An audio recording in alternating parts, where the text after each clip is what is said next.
I'm working on actually my galfriends 2009 Lincoln MKZ for the second time. The low beam headlight was giving problems. I replaced a bulb once and it didn't really look like it was bad. So I just replaced a bulb in this about a month ago. This is now February 13th, 2021. Anyway, she takes care of her car and I try to fix a problem for her.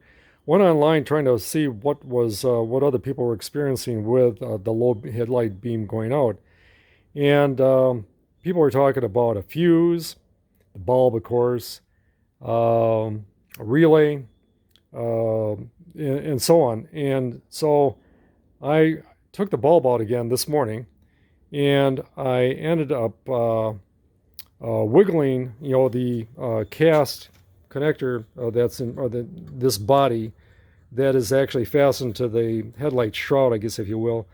But this connector itself, when I took it out, this piece was loose. It's held in place with three brads, and so I peened them over. And then I went to put the socket back in, and it would work and it wouldn't work. When I was pressing on this, it would seem to work. So I thought, well, maybe the contact was bad. But I ended up taking, the plug out, and what people don't identify, at least I haven't seen anything about it, is if you look at this, very poor design. There's no clearance. This should have a 90 degree to it, or it should be shorter. But these two leads, as I found out, the wiring on the black lead was frayed.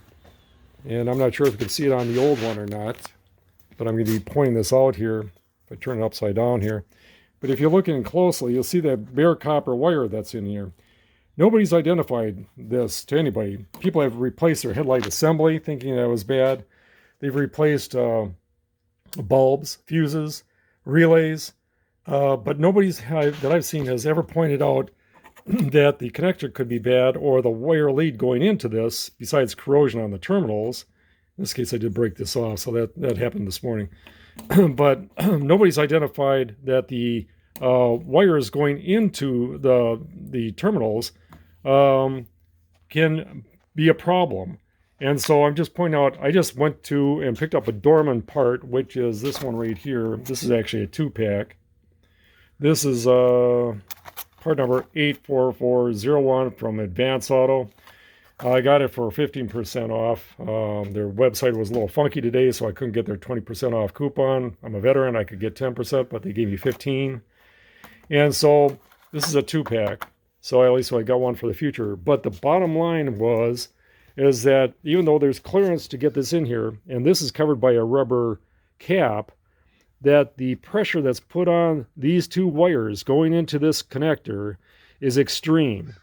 Now, this is a new connector, so it should last. She's had this car for 10 years. It'll last her indefinitely.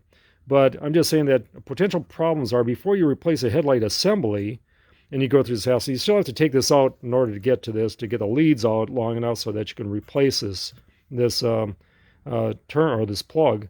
But before you go ahead and replace a headlight assembly, check out the wiring going into this plug. For $8, you can replace this part if you get one. It was $12.99 for two. I got it for, with tax, a little over $11. About to reassemble this, and away we'll go. This is a follow-up to my installing the plug. That was the trick on this side, the low beam. I don't have the car running right now, and I didn't show it after I put it in lit, but that was the problem. So before you replace a headlight assembly, look to a relay or check a fuse, which of course, or the bulb.